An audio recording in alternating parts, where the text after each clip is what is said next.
Hi guys, welcome to Football Unspoken, the home of unique football takes. Now, let's get to the episode. Today I've got a good topic for us. We're going to talk about Liverpool and sort of Jurgen Klopp and how, him leaving is going to affect the club. But before we get into that, I wanted to ask you, do you know what year Jurgen Klopp joined Liverpool? I'm going to feel really silly because I'm definitely going to get this wrong and I should know this. Well, it's been 7 seasons, I think. So it's 2017? It's pretty good. I mean, that's a good guess off the top of your head. He joined 2015, late 2015, just before 2016. So I knew I'd feel silly. I thought I'd get you in with that one. But the question I wanted to ask today was actually around, so we all know Jurgen Klopp is leaving Liverpool, and that's a huge loss for the club. But what I feel like a lot of people are missing, and my question ultimately is Jurgen Klopp leaving Liverpool actually a bigger loss to the club than people realize? And the reason I'm asking that question is it's not just Jurgen who's actually leaving. Their assistant manager this week has been announced to actually be leaving Liverpool as well to go off to FB Salzburg. And I think, this is now my opinion, I think that Salah is likely to leave Liverpool in the transfer window as well to go to Saudi. And there was murmurs when the Klopp news came out that Virgil van Dijk might be using this opportunity to leave Liverpool as well. So I ask you again, is Jurgen Klopp leaving a bigger loss for Liverpool than people realize? I think if you asked any non-Liverpool fan, and this is quite funny because I'm not a Liverpool fan, I think you'd have a lot of boys going like, he's only won one title, and like, yeah, he pushed Man City, but like, how successful is his reign been, and like, how much are you gonna miss him?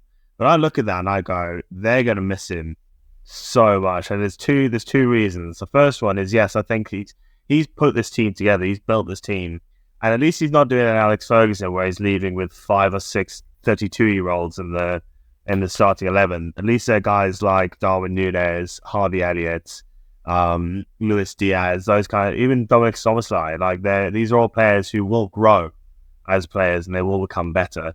I can't see Salah staying, I can't see Van Dijk staying, and even if they do, it won't be more than a season realistically. So I think, yeah, having played for a manager for so long, you probably start wondering if you're still going to enjoy playing at the club once the manager leaves.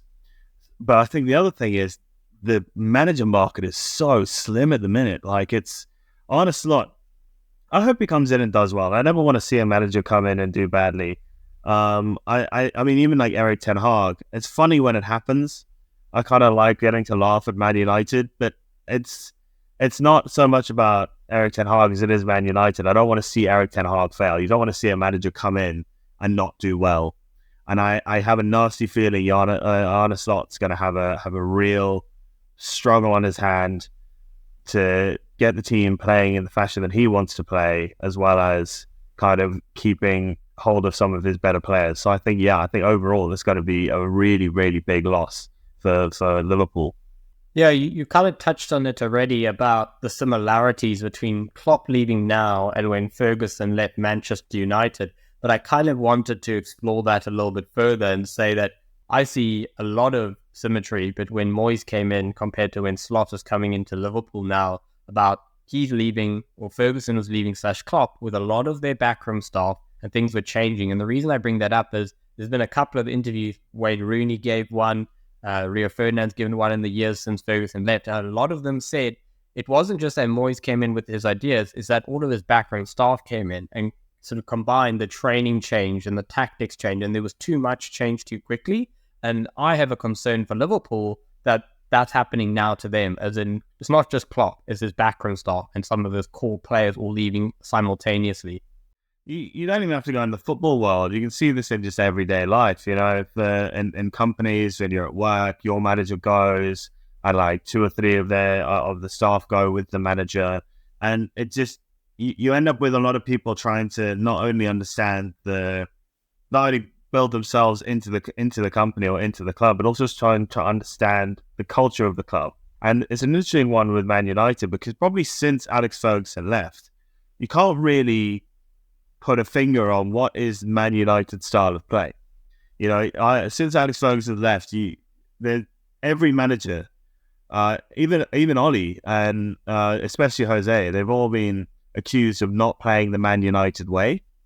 Like, that was the one big criticism of Ollie, and probably the one thing he spoke about in his recent interview was that he played in ways that would win games. You know, he played the counter-attacking football. He played in ways that his players would be able to win games.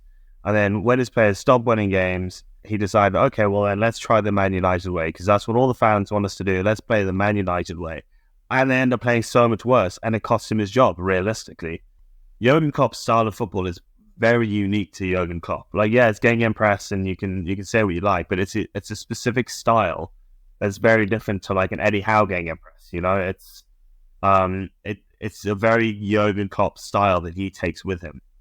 And Arne Slot is going to have to make a decision whether he goes in and slowly puts in his style of football, or if he goes in with a David Moyes style and just goes, right, switching out entirely.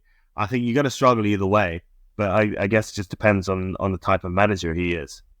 It's really interesting what you said about the Gegenpress, because I was thinking there are, as you said, other managers who play Gegenpress style football, like Hasselhutten when he was at Southampton and managers like that, but none of them have matched the success of Jurgen Klopp. He's ultimately the flagship manager when it comes to Gegenpress, or the sort of the face of it, you would say, the most successful manager to run it. I think at the same time, you could argue other managers have tried to play tiki-taka like Pep Guardiola, but at the end of the day, Guardiola is the one who's maybe perfected the art of a tiki-taka team.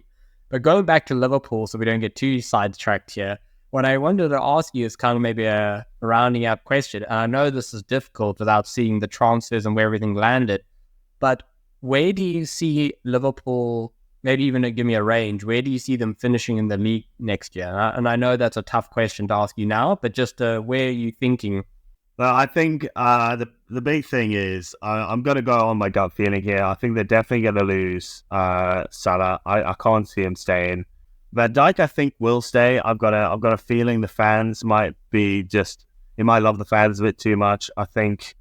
Whereas Salah's quite happy to go back to a culture that he's kind of familiar with, you know, the Saudi Arabian, Egyptian kind of area. So I think regarding losing him, I don't think the midfield is set up perfectly. So it would depend on a defensive midfielder, and I don't think they're going to be able to get a world-class one to really improve on Endo. And I think with it being Arne Slot's first season in the Premier League, as well as all the changes going on, I think they're going to struggle to get back in the Champions League. I really think I could see them maybe going a fifth or even a sixth, which I sincerely hope no Liverpool fans are going to bite my head off about that, or that Noah's going to come back in a year's time and go, we finished second. No, gotcha.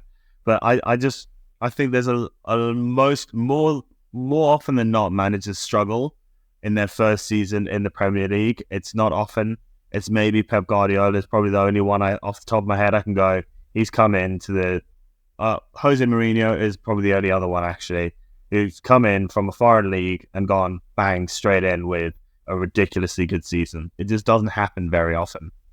And unfortunately, I don't think Arne Slot's got the pedigree behind him right now to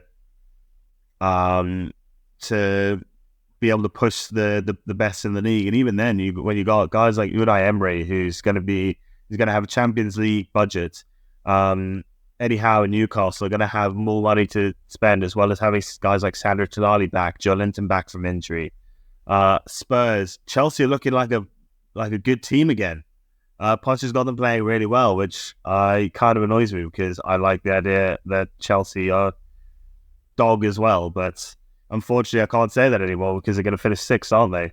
And I think you're going to have a lot of teams pushing.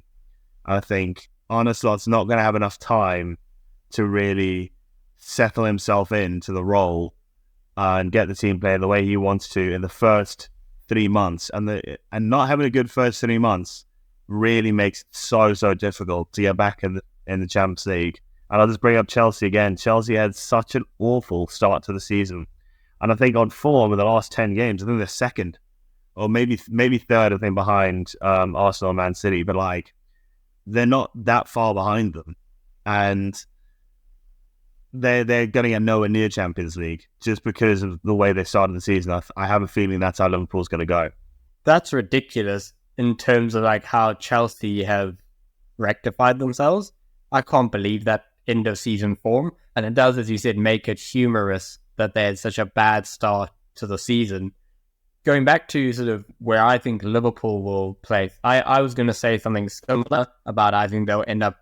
Look, Liverpool next season are in for a world of pain, in my opinion, in terms of I think the expectation is going to be a lot higher than the reality. And I'm not going to repeat what you said, but I agree with majority of the things you said. You've got a new manager coming in. He's an unknown quantity in terms of like, I'm not sure the Dutch league necessarily prepares you fully for the Premier League, or it's not close enough to the Premier League where you can say either way, good or bad. I'm not going to be naive enough to say Farmers League, but I just want to say that it's like, you can't be certain either side of that, where is it going to be good or is it going to be bad? It could go either way.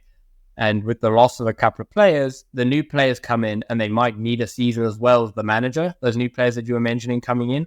So I think Liverpool going to have high expectations and maybe need a season of like teething time.